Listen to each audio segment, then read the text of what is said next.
krimen o sa mga alleged crimes na ginawa during member pa tayo ng Rome Statute. Will this be true? Kunyari, may gawin niyo sa Presidente, will they still be held accountable sa International Criminal Court knowing that we withdrew their amendment? Probably not for the International Criminal Court, but for crimes against humanity, they will be held accountable here in the Philippines. We have a law, in 1951. Pwede po natin gamitin yun. Kaya tinatanong ako, corruption issues ba ang crimes against humanity? Alam niyo, pwede. Kailangan na naman din ibigay ebidensya na nagnakaw ka at nag-intend ka na may patayin o nagpatayin ka. Ganon na. Ganon ang grabing epekto. Oo, ganong level. Pero ito yung tingin ko naging impact nun. Napadala natin ang isang presidente. Bago nung pagpapakulungan si Kay Duterte, yung mga presidente natin, mag-delect brace lang, mag-wheelchair lang, lusot na, hindi nakapungtong sa totoong kulungan. Nag-house arrest, di ba? So, sabi nga nila, pag mayaman ka, makapangyarihan, VIP, pag mahirap ka, ang IP. Kaya tingin ko, unang punto, consequences. Tama yun. Kita na nila, hindi ka pwedeng maupo, maluklok, para lang protektahan ng iba. Sa nakita naman natin na pagka-cancel, pag-ngutya sa isang senador na nagtago na lang, wanted na siya, di umano pa yun, ha? Tapos, nung inaalam, bakit nga ba siya naupo sa posisyon? Protektahan. Wala naman pala siya magagawa. Maski yung isang senador na isa pang sinasabing kakapre, wala rin magawa sa loob. Kaya, palagay ko, matitigil o at least malilesen yung pag-upo natin ng mga politiko na para lang preservahan yung kapangyarihan ng susunod. Para mag-perpetuate. Political dynasties. And then pangalawa, ito yung medyo, di ko alam kung paano, pero Gen Z generation will turn 18 mo and will be probably voting by 2028. Yung pag-asa ko dyan, kasi itong mga to, may access sila sa whole wealth of information. Ang usapin lang yung process. Pero mukhang may itong mga tumubod sa September 21. Right. Tsaka mas naging mapanuri na sila. And it was evident in the last midterm election, no? Dahil nag-participate na sila, nakilahok sila, di ba? Naging very active na sila. Ang ano ko nga sa kanila, yung AI pala, papasukan nila ng information. Kunyari, sabi ko nga itong mga pinagsasabi sa Senate, Some of very fun, dito ang may basehan, lalabas yung chat GPT na sagot. So iba na, no? Parang it levels the playing field in the sense na hindi na sila basta-basta mabibilog, di ba? At the same time, baka magdalawang isip yung mga politiko dahil kasi mga kaganapan na ito like the ICC and the agencies. So at this point, let's open the floor to our colleagues in media as mga katanungan nila para sa mga bisita. At pakilala lang kayo, no? Para isa lang nila kasi nila-address natin. Hello po. Good morning po. I'm Agatha Gregorio po from PBS-CBN News. Ang continue, sabi lang po ng colleagues po sa House na they're looking into revising the rules on impeachment na po after yung SCA na po yung decision nila. Sabi rin po nila, they're gonna receive inputs from complainants daw po, sabi ni Kong Bill Chua. Have you reached out to you po, mga buying law, and what inputs would you give for regarding the rules on impeachment? Not yet. Hindi pa, wala pang reach out sa makabayan specifically. Pero may ongoing process na pag-review at pagbubuo ng rules for the 20th Congress. Sa ngayon, inadapt pa lamang ng current Congress yung 19th Congress rules, including the rules on impeachment. So talaga namang merong ongoing review, merong komite na binuo. Kaugnay dyan, nung merong representative ng minority na nandun, doon kami pwede makipag-ugnayan.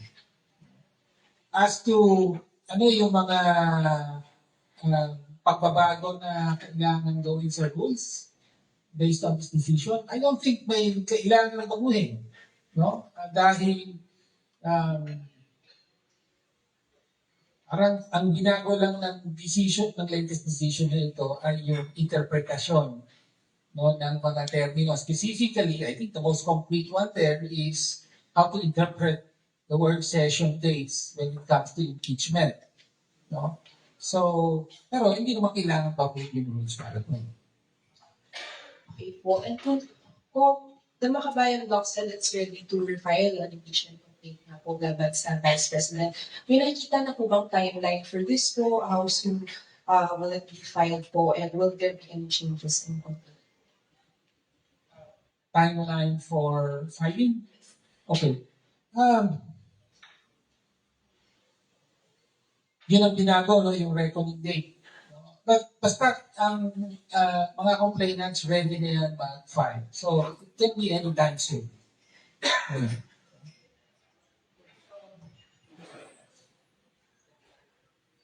Good morning, sir. From JL po na from Karen Bay.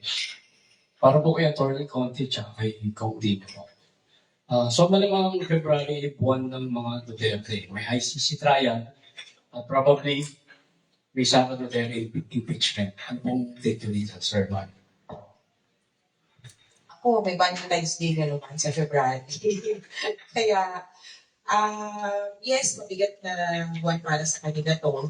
Pero mas sa punto de vista ng mga biktima o kaya ng mga naagrabyado nila, finally, tandaan natin na hindi naman natin hinihingan ng Duterte dynasty to have begun in 2016. Ang tagal na niya sa Davao, di ba? Simula 1987 sila ang nandyan. At ngayon, ang mayor at vice mayor ng Davao ay Duterte pa rin. Kaya, napapanahon lang. Hindi ko pa nga tinitignan niya na February 2026 will be the time for them to come to terms with their crimes, for their transgressions against the people. Pero, iyan ko lang yung trial kasi ni Duterte, yung hiling na marinig natin na bagay ko kanina. Ano na naman, hindi pa yun yung full-blown. Pag-ano pa lang yan, patikim. Yung kung talagang bogana, doon mo tayo sa end. Mabigat dahil napakabigat ng mga kasalanan ng mga Duterte sa sambayan ng Pilipino. Yung ama, napakatindi ng utang na dugo. Libo-libong mga buhay ng mga kababayan natin Pilipino.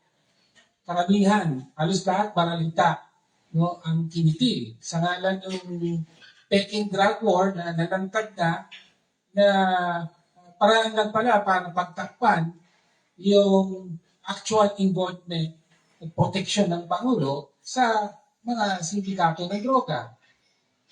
Sa kaso naman ng Vice Presidente, mabigat ang kasalanan sa pagwaldas, no, sa confidential funds. Hindi lang yung 125 million in 11 days, kung hindi total of 612.5 million.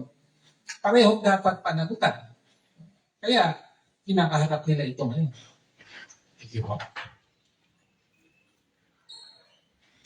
Good morning, Harley Malbaita from IBC News. Attorney Conti, yung confirmation of charges hearing come February 23, paano po yung magiging setup noon? Magkakaroon na ba ng participation on the part of the victim side?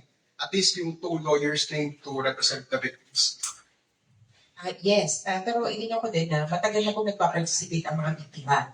Simula pa nung unang-unang pagkakataon na hingin kami ng representations, 2020 yata yun. Pinakinggan na nila. Pero yung, kumbaga, may tatayo, papalitan na nila yung Office of the Public Counsel for Victims. Kaya natutuwa kami na finally, according to plan naman dito, nagkaroon na ng appointment ng Common Legal Representative for Victims. Si Atty. Joel Butuyan at saka si Atty. Gilbert Andres ay magbubuo ng team. Kapag naayos na namin yung team, may announcement na yan. Sino ang mga abogado haharap or kakatawan dun sa mga biktima sa proseso nito. Take note na katulad ni Kaufman. Kasi si Kaufman lang nakikita natin, di ba? Marami abogado yan. Meron dyan, meron po siyang dalawang at least na abogado. May isang, isang Organ. Hindi daw kasi. Di ba daw yung abogado niya? Walang Pilipino? Di mo pa naman Pilipino. Kasi yun yung tinatanong sa akin. Sabi ko, hindi, definitely si Harry Roque, walk out of the picture. Kasi yung lead counsel, nagsabi na hindi ka mahal ng niya. Pero, so it won't be the first time, but it will be an opportunity to see a friendly face sa trial, so far nakita natin, Romanian yung judge, British yung prosecutor natin, Kofchi, Karikan, etc. So may isa tayo, or a few lawyers, or the Filipinos, speaking for the victims. Okay. Ma'am, yung hearings, follow up ako, yung hearing sa February 23, may chance pa bang ma-postpone nyo kung may gagawing action ang Duterte camp? Siyempre, kahit pwede na postpone, di ba? Walang absolutong yes, tuloy na tuloy. Pero in terms of logistics, in terms of protocol, wala na humahadlang pa. Yung pinanggabigat na issue, katulad ng may kapangyarihan ba yung ICC, okay ba si Duterte because na trial nandiyan na. Pero, ayun ko na mag-suggest eh. Pero may mga upo-uspo na parang kind of small issues o kaya concerns na pwedeng makapagpatigil nun. Pero hindi ko na alam kung magiging effective ito. Kasi, in terms of substance, good to go na po. Okay. Yung pong decision ng ICC pre-trial chamber affirming that Duterte is fit to stand trial, is that still appealable? Kasi, naalala ko po, you mentioned before that ang ICC Appeals Chamber, yun yung parang counterpart ng Supreme Court dito sa atin. And then yung decision na yun ay pre-trial chamber pa lang. Yes, so appealable, pwede mo pong sakaling balik na rin na appeals chamber. Thankfully, we have a pre-trial chamber who has come up with decisions which are sound in law and in fact. Kumbaga, walang pagkakamali akong nakikita sa mga desisyon nila, matibay. Kaya, ang gagawin na lang kasi ng appeals chamber, hindi naman niya bubuksan yung kaso. Titingnan na niya kung tama ang ginawa ng pre-trial chamber. Confident ako na hindi na babalik na rin ang apelan, ang issue tungkol sa fitness to stand trial. Kasi lang po, kasi yung time frame din, I think, next naman na lang bago February 23. And then in your case, mag-file ng appeal sa appeals chamber, tingin nyo, pasok pa doon sa, madedesisyon na bago mag-February 23. Sila hindi. Kung gano'n pala nila ipapilamash yung appeal. Kasi January 26 pa lang lumabas yung desisyon patungkol sa fitness to stand trial, there's a certain period of days, bago siya makapag-appeal. Pero, hindi po hinihintay sa ICC. Hindi po hinihintay ang finality ng decision or ang decision ng appeals chamber bago umusad ang pre-trial chamber. Kumbaga, parang tren. Ang driver ng tren ay yung pre-trial chamber. Wala nang nakakarang sa harap yan. Pwede na po siyang dumire-diretso. Hindi katulad ng dati, may nakahambalang pang bato. Kasi jurisdiction, may nakahambalang pang kasi unfit to stand trial. Ngayon natagal na lang yung dire-diretso. Ang makakapigil sa kanya, appeals chamber. Yun yung office. Pag tinawagan siya, uy, hindi ka pwedeng bumiyahin ngayon, titigil na lang yung proseso kung nasaan na, pero gugulong na yan. Thank you. Very malinaw. Curious, before we proceed, no? Is it to the best interest of the Dutertes to keep on postponing this trial? No. Di ba? Definitely, of course, there's two parts. No, it is not in their best interests. Kasi, kita naman nga, yung relation ng health na patay nila. Pero mukhang doon sila na nagbabakol. Okay. Kaya lang ito, yung kabilang badalon, hindi ko ako naniniwala na ngayon na parang ang pangit ng kalagayan niya. Kasi eksperto na yung tumingin na nagsabi, mukhang nagpapayat lang to. Hindi sinabi, nasira ang utak o nagkakaproblema. Kaya, pag nakita po natin siya, ibang-ibang Duterte ang haharap sa akin. Pero nagtitiwala ako na sabi ng kanyang dating asawa, payat, pero glowing. Pero kung ano man, sabi nila, at saka sa nakita ko rin, kaya nila pinapostpone, ang gusto nila, hindi matuloy yung trial ng candidates. Kasi pag doon na, Pag doon na, wala na. Wala ka nang narinig sa kanila. Anong depensa niya? kasi typically, kung ikaw ay nakakulong, or yung mga kamag-anak, gusto mo niya, kung naniniwala kang walang kasalanan, gusto mo na magsimula yan para matapos na, makalaya ka sa as time possible. Actually, yung ang susunod pa nga lang na stage, parang preliminary investigation, kung sa Pilipinas natin titingnan, tinatanong ano ang charges. Kung hindi na-confirm ang charges, hindi ka tutungtong sa tanong na, guilty ka ba o hindi? Iba pa yun eh. Iba pa yun. So, hindi ko naman sinasabing maliit na bagay, no? Pero maliit na bahagi ng trial pa lang ang magsisimula. Harapin nyo na yan ngayon. kesa ang dami pang dahilan, ang dami pang sadsad, harapin natin nagkaroon ba ng crimes against humanity sa loob ng Pilipinas. Okay. Questions from Good afternoon po. Dante from UNT. Siguro kay Congressman muna. Congressman, may statement po kasi si Senate President Soto that the ruling of the Supreme Court parang nagkaroon yata ng overreach. Parang nag-introduce na sila ng mga rules na susundin ng Congress when it comes to impeachment proceedings. Ano pong paningin niyo dito? Actually, totoo yun sa original decision.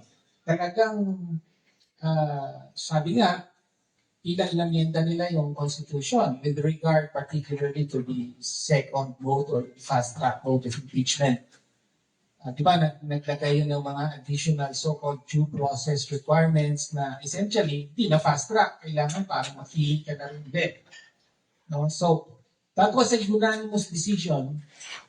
Pero itong motion for reconsideration, unanimous din. Kaya lang, unanimously, mukhang umatras sila. No? So, inatras na nila yung so-called due process requirements na yun. Sabi, sui generis ang impeachment. So, pwede yung fast track, tapos yung due process doon na sa trial mismo. So, naging mas reasonable yung bahagi na yon ng decision. However, so, unanimously bumaliktad sila. Ganun yung nangyari sa motion for reconsideration na ito. However, unanimously rin, nakahanap sila ng bagong dahilan para pigilan pa rin yung pagtuloy ng impeachment trial sa Senado. And in this case, binago nila yung hindi nila kaugnay sa session days. Doon sa original decision, sabi nila, pasok yung ginawa ng House at ng Speaker sa paglagay sa order of business ng mga complaints. Pasok within the 10 session day requirement. Ngayon, dito, sabi nila, hindi na pasok. Kasi ang ibig sabihin pala ng session days ay calendar days that the Congress is in session. So, tapos ito ngayon ang ginamit na dahilan para invoke yung one-year bar. So, nakahanap pa rin ng bagong dahilan para wag na ituloy yung impeachment. So, actually, malaking pag-atras ang ginawa ng motion ng Supreme Court sa kanilang decision on this motion for reconsideration. However, in the end, ang nakinabang pa rin ay ang Vice Presidente. Isa na lang po, attorney. Kung ano pa yung maaaring ground, meron ba kayong additional grounds for doon sa filing yung impeachment complaint against Sarah, Vice President, sa February? Meron na bago pa kayong ground na Betrayal of public trust. So, hindi na dagdagan, hindi na bawasan yung grounds at saka yung basis. Yung parang talagang confidential funds, yung pagwaldas nito, paglabag sa batas at mga guidelines on confidential funds, at yung pagtatakip na ginawa ng Vice Presidente, pagpeke ng mga accomplishment reports na sinabit sa COA at maging sa Kongreso na nag-imbestiga ito. Thank you.